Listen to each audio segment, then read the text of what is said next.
네, 오늘 다윈 연구 제목입니다. 명분과 동기라는 제목으로 함께 은혜를 나누려고 합니다. 말씀은요, 사무엘상 18장 17절 말씀인데요. 사울이 다윗에게 이르되 내 맏딸 메랍을 내게 아내로 주리니 오직 너는 나를 위하여 용기를 내어 여호와의 싸움을 싸우라 하니 이는 그가 생각하기를 내 손을 그에게 대지 않고 블레셋 사람들의 손을 그에게 대게 하리라 함이라. 아멘. 우리가 잘 알다시피 사울이 악신 들렸을 때 말이죠, 다윗에게 뭘 던졌어요? 창을 던졌어요. 그것도 한 번이 아니라 두 번이나 던졌어요. 다윗이 혼비백산에서 도망갔으니 살았지, 그 자리에서 어정쩡하게 있었으면 심장에 창이 박혀 아마 죽었을 것입니다. 이제 악신이 계속 있는 게 아니라 정신 창난같이 잠시 있다가 또 정신이 돌아오는 거예요. 사울이 정신이 돌아왔어요. 정신이 돌아오자 이제는 다윗을 직접 죽일 수 없어요. 왜냐? 정신이 악신에게 붙들렸을 때는 왕이 잠시 미쳐서 다윗을 죽였다라고 명분이 되지만, 정신이 말짱할 때는 다윗에게 손을 댈 수 없는 것이에요. 그리고요, 왜 다윗을 죽이지 못했냐면요, 이게 더 큰 문제예요. 백성들이 다윗을 사랑해요. 백성들이 국민 영웅으로 이미 인정을 했기 때문에 다윗을 아무 이유도 없이 죽이려고 하면 그때부터 그의 왕권은 흔들리게 되는 것이죠. 그러니 사울이 얼마나 잔머리를 많이 굴렸겠습니까? 어떻게 하면 다윗을 죽일까? 어떻게 하면 가장 좋은 방법으로 다윗을 죽일 수 있을까? 이렇게 온통 머릿속이 이 잔머리로 계속 가득한 것이에요. 이렇게 사울이 잔머리를 굴리다가 답을 찾았습니다. 그게 무엇입니까? 이제 좀 마음이 아파요. 사울은 미끼를 씁니다. 큰 짐승을 잡기 위하여 미끼를 쓰잖아요. 그 미끼는 먹음직스러워야 하잖아요. 무엇을 미끼로 썼어요? 큰 딸을 미끼로 썼습니다. 정욕에 사로잡힌 자는 자신의 야망을 위해서라면 뭐든지 합니다. 여러분, 이게 인간이에요. 그래서 사람이 권력 욕구에 빠져들면요, 권력의 맛을 들으면요, 다 죽여요. 자기를 위해서라면, 그 자리를 보존하기 위해서라면 정말 모든 것을 합니다. 이게 바로 인간의 악한 본성인 것이죠. 성경에 보면 여러분, 끔찍한 여자 하나가 나와요. 저는 그 여인이 그 무서운 이세벨보다 더 악한 것 같아요. 그게 누구냐? 여러분, 아하시아라는 왕을 아세요? 이 아하시아의 엄마가 누구냐면 아달랴예요. 이 아달랴 여왕이 자신의 아들이 죽었거든요. 그러자 그 왕위를 찬탈하기 위하여 손주들을 모두 죽입니다. 할머니가 손주들을 다 죽이고 왕위를 얻습니다. 이 내용이 이렇게 나와 있죠. 아하시아의 어머니 아달랴가 그의 아들이 죽은 것을 보고 슬퍼해야죠. 자기 아들이 죽은 걸 봤으면 슬퍼해야죠. 보고 일어나 왕의 자손을 모두 멸절하였다. 사울도 다윗을 없애기 위하여 자신의 맏딸 메랍을 이용을 합니다. 사울은 자신의 왕위를 지키기 위하여 자신의 딸을 미끼로 다윗에게 던져둔 거예요. 그리고요, 조건이 있을 거 아니에요. 내가 내 큰딸을 너에게 줄게. 대신 여러분, 그 묵직한 묵직한 대가가 따를 것 같은 이게 무엇이냐? 너무 의외예요. 사울이 뭐라고, 정말 사울이 얼마나 머리를 굴렸는지 알 수 있어요. 뭐라고 하느냐? 너는 가서 여호와의 싸움을 싸우라. 여러분, 너무 아름답지 않습니까? 그러니까 외부에서 볼 때는 백성들이 사울이 다윗을 좋아하는구나 라고 생각할 수밖에 없는 거예요. 얼마나 믿음직스럽고 얼마나 좋으면 딸을 주며, 여러분, 딸을 준다는 것은 다윗이 뭐가 된다는 거예요? 예, 패밀리가 된다는 거예요. 패밀리. 왕가가 된다는 거예요. 가족이 된다는 것이에요. 그것도 부족해서, 왕의 가족 되는 것이 작은 일입니까? 그것도 부족해서 또 다윗의 영광스러움을 위하여 다윗에게 여호와의 싸움을 싸우라고 명령을 내리는 겁니다. 누가 받아요? 사울의 명령은 너무나 정의롭고 선합니다. 서민 출신 다윗을 왕의 가족으로 삼아주셨고, 또 그 대가로 나에게 충성하라 그런 것도 아니고 여호와의 싸움을 싸우라. 이게 얼마나 이 선하고 아름다운 이야기입니까? 겉으로 볼 때 그 명령에 사울 자신의 유익이 있어 보여요? 없어 보여요? 없어 보이는 거예요. 백성들이 왕의 큰 아량과 여호와를 사랑하는 그의 신앙심을 틀림없이 존경했을 것입니다. 그런데 사울의 본심은 뭐예요? 사울의 본심은 뱀 한 마리가 또아리를 틀고 있는 거예요. 사울의 마음에는 독사 한 마리가 이 또아리를 틀고 있는 거예요.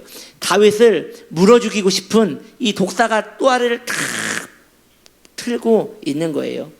사랑하는 성도님들이요, 교회 안에도 이렇게 뱀이 또아리를 틀고 있는 사람이 있습니다. 회심하지 않으면요, 뱀이 있어요. 그 마음에 뱀이 또아리를 틀고 한번 미워한 사람을 끝까지 미워합니다. 너무나 이상한 것은 그 사람 앞에 가면 환하게 웃어요. 꼭 사울과 같이. 그런데 그의 마음은 이 뱀이 또아리를 틀고 여전히 미워하는 마음과 악한 마음이 있는 것이에요. 목사님, 질문이 있습니다. 회심한 사람도 그런 사람이 있던데요? 아니요, 회심 안 한 거예요. 그러면 회심한 사람은 이게 불가능해요. 회심한 사람이 이런 일을 하게 되면요, 그 사람은 괴로워서 못 삽니다. 회심한 사람은 미움을 오래 가지는 것이 더 괴롭기 때문에 미움을 버립니다. 혹시 여러분 가운데 아직도 생각만 하면 이 갈리는 사람이 있습니까? 없죠. 예, 없으셔야 합니다. 있다면 여러분 회심하셔야 돼요. 주님의 그 성령의 불로 뱀을 몰아내야 돼요. 안 그러면 내 영혼이 죽어요. 내 영혼이 점점 성말라 죽어요. 다윗은 사울의 마음을 알고 있었습니다. 다윗이 사울을 몰랐겠어요? 그는 사울의 창을 피한 경험이 있어요. 여러분, 이게 참 중요한 거예요. 하나님께서 이렇게 성도의 길을 인도할 때가 있어요. 여러분, 몸으로 배운 것은 속지 않습니다. 몸으로 배운 것은요, 잃어버리지 않아요. 다윗이 그걸 배웠어요. 하나님께서는 다윗에게 몸으로 배운 참된 지혜를 얻게 하셨습니다. 그래서 사람에게 한번 크게 배신을 한번 당한 사람은요, 사람 절대 안 믿어요. 지혜로운 거예요. 여러분, 사람은 믿는 게 아니에요. 사람은 믿는 게 아니에요. 난 저 사람이 그럴 줄 몰랐네. 아니에요. 원래 그런 사람이었어요. 사람은 믿는 게 아니라 그저 신뢰해주고 사랑해주고 같이 대화해주고 관계를 맺는 것이지. 그래서 여러분, 이렇게 발을 사람과 만날 때 나는 그 사람을 정말 오랜 시간 만났어요. 그러할지라도 발을 한 발만 놓고 있어야 돼요. 한 발만. 그런데 너무 좋아. 두 발 넣었다가는 빠져 죽습니다. 그러니까 여러분, 한 발만. 그럼 여러분, 교역자를 의지할 때는 한 발만 넣어야 할까요? 두 발을 다 넣어야 할까요? 지금 뭐가 정답인지 잘 모르시겠죠? 여러분, 두 발 다 넣어야 돼요. 왜냐하면 내 영혼에 관련된 일이기 때문이에요. 그런데 이제 그 문제가 있어요. 교육자한테도 한번 신앙생활하다가 큰 배신이나 상처를 받으신 분은 두 발을 안 넣어요. 한 발만 넣어요. 세상에서 배운 지혜대로 영적인 생활도 그렇게 그대로 하려고 하세요. 그러면 그 영혼은 성장이 없어요. 그리고 계속 은혜 밖에서 살게 되는 것이에요. 네. 사람도, 목사도 사람이기 때문에 실수를 할 수 있을 것이에요. 그러나 그러할지라도 여러분의 영혼의 유익을 위하여 두 발을 다 담궈야 합니다. 다윗은 이 상황을 시편에서 이렇게 고백합니다. 사울이 자신에게 이렇게 선을 행하는 것에 대하여 다윗이 어떻게 고백하는지 아십니까? 보십시오. 시편 55편 21절에 이렇게 고백합니다. 그의 입은 우유기름보다 미끄러우나 그의 마음은 전쟁이요. 그리고 또 뭐라고 합니까? 그의 언어는 기름보다 유하나 실상은 뽑힌 칼이로다. 다윗은 속지 않았어요. 사울의 동기는 블레셋 사람의 손을 빌려 다윗을 죽이려는 것이었습니다. 그러니 얼마나 기대감을 가지고 다윗을 보냈겠습니까? 틀림없이 다윗이 블레셋의 어마어마한 군대와 싸우러 갈 때에 다윗에게 병사를 지원하지 않았을 거예요. 그래서 다윗은 정말 자기를 믿어주는 사람 몇 명만 데리고 전쟁에 나갔을 것이에요. 사울은 성도처럼 말할 수 있었지요. 여호와의 싸움을 싸우라. 이게 성도의 언어 아닙니까? 그리고 행동도 할 수 있었어요. 틀림없이 많은 사람들 앞에서 다윗을 안아주면서 꼭 승리하고 오라고, 내 사위 하면서 막 끌어안아주고 힘을 주고 그랬을 거예요. 사울은 성도처럼 말을 했고 가장 사랑스러운 사람처럼 그렇게 행동을 했어요.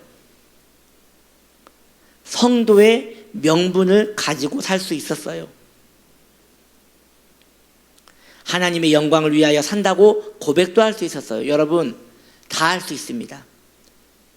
교회 안에서 회심하지 않고도 신앙생활 얼마든지 할 수 있습니다. 목사도 회심하지 않고 할 수 있고요. 장로도 회심하지 않고 할 수 있어요. 자신의 명분만 맞다면 얼마든지 할 수 있어요. 여호와를 찬양한다고 하면서 그렇게 신앙생활을 할 수 있어요. 중요한 것은 말과 행동이 아니라 그 가슴에 무엇을 품었느냐가 중요한 것이죠. 저는 저와 여러분 마음에 선한 것이 품어졌으면 좋겠습니다. 그리스도의 사랑이 품어졌으면 좋겠습니다. 오늘 그걸 놓고 여러분 기도하세요. 성도가 왜 기도를 해야 하느냐? 내 마음에 무엇을 품었는지 분별하기 위하여 기도하는 것이에요. 내 마음에 악한 것이 품어졌음에도 기도가 되고 있다, 거짓이에요. 지금 성령이 아닐 수 있어요. 내 마음에 악한 게 있는데 어떻게 기도가 돼요? 그러니 기도는 되지 않으니 그냥 소리만 지르는 거예요. 방언으로 막 기도만 하는 거예요. 왜냐? 방언은 내 마음에 뭘 품었든 언어로 나올 수 있거든요. 그러므로 마음이 불편하시거든 차라리 모든 기도를 멈추시고 하나님께 자신의 마음을 분별할 힘을 달라고 한마디 한마디 정성껏 고하시기를 바랍니다. 이제 사울과 같은 명분만 따르는 뱀의 자녀와 다른 하나님의 사람은 어떻게 살아가야 하는지, 어떤 마음을 가져야 하는지 여러분들에게 좀 말씀을 드리기 원해요. 성도에 대하여 말씀드립니다. 성도는요, 하나님 만나기를 갈망합니다. 이거 너무 중요한 거예요. 성도는 하나님 만나기를 갈망합니다. 성도는 하나님의 영광을 위하여 살지만 그것은 허울에 불과해요. 성도는 하나님의 영광을 위하여 산다고 해요. 그러나 그것은 성도의 중요한 삶이 아니에요. 성도는 하나님으로 만족함, 그것만을 위한 갈증을 느낍니다. 이 너무나 중요한 부분이기 때문에 여러분 마음에 새기기 바라요. 성도는 찬양해야지요. 그러나 찬양 그렇게 중요한 거 아니에요. 성도가 선한 일을 해야지요. 그거 그렇게 중요한 일 아니에요. 성도가 구제도 하고 착하게 살아야지요. 그렇게 중요한 게 아니에요. 성도의 가장 중요한 것은 하나님을 더 사랑하고자 하는 갈망이에요. 그게 전부예요. 그리고 하나님을 위하여 살고 선한 일을 하고 전도도 하고 생명을 구하는 이 모든 것들은 그 갈망에서 나오는 하나의 부가적인 것들인 것이에요. 그러므로 성도의 마음에는 이 두 가지가 왔다 갔다 합니다. 만족과 갈증. 이게 여러분 반대잖아요. 만족하는데 어떻게 갈증을 느껴요? 그런데 성도 마음에는 그게 있어요. 주님 앞에 있을 때 막 만족을 느껴요. 그런데 주님 안에 있을 때 막 만족을 느끼는데 더 만나고 싶어요. 더 사랑하고 싶어요. 그래서 주님 앞에 나아갈 때에 성도의 삶에 앞에 선이 이렇게 그어져 있거든요. 그 선이라는 건 뭐냐? 여기에서 더 주님을 추구하면 내 삶이 무너지는 선이에요. 경계의 선이죠. 이성의 선이죠. 그런데 여러분 이런 단어 아시죠? 뭐라고 할까요? 감질 난다고. 은혜를 받고 주님의 은혜 속에 계속 머물면 주님께서 주신 은혜가 너무나 큰데 감질 나요.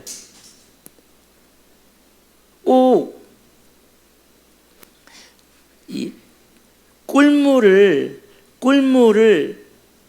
컵에 담아놨는데 개미 한 마리가 올라가서 이 컵 언저리에 있는 사람들이 먹고 남은 이 말라붙은 이 꿀물을 막 핥아먹다가 너무 감질난 거예요.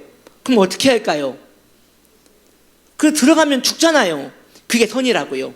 성도의 삶에 그 선이 있다고요.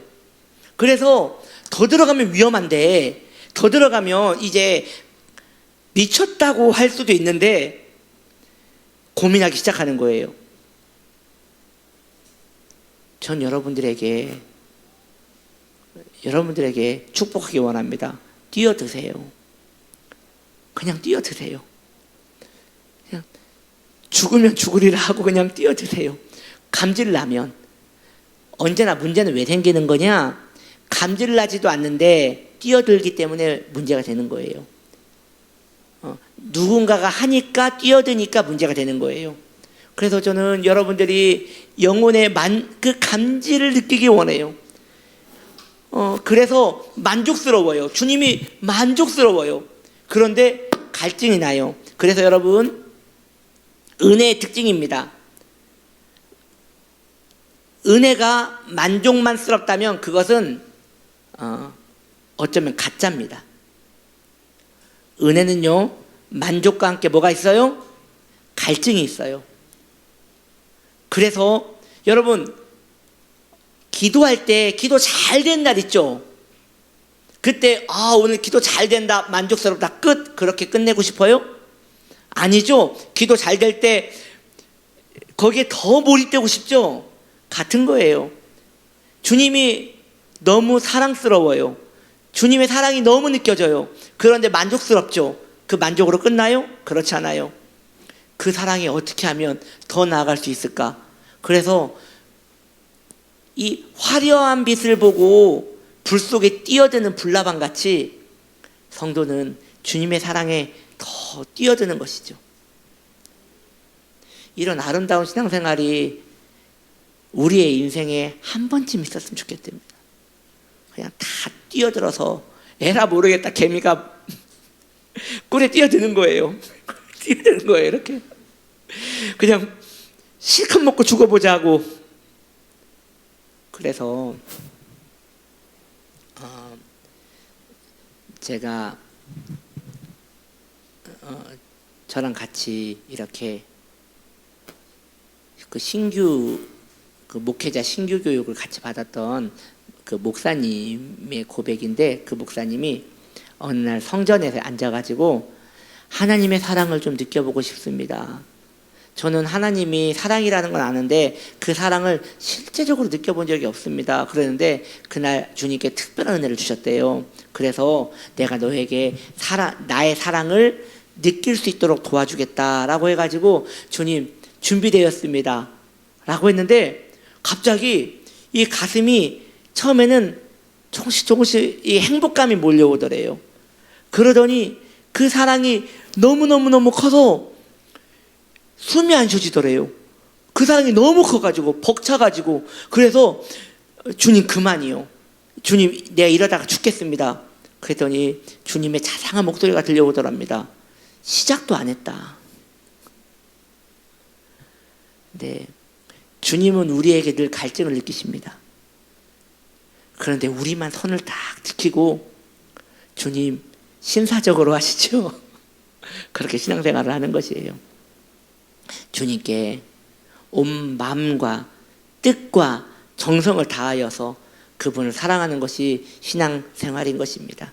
이것이 바로 사울과 성도의 차이인 것이지요. 사울은 자신의 명분을 위해서 신앙을 이용하는 것이고, 성도는 주님에 대한 갈증과 그 만족을 누리기 위하여 모든 것을 다 하는 것이죠. 악인은 명분을 앞세워 자신을 포장만 합니다. 성도는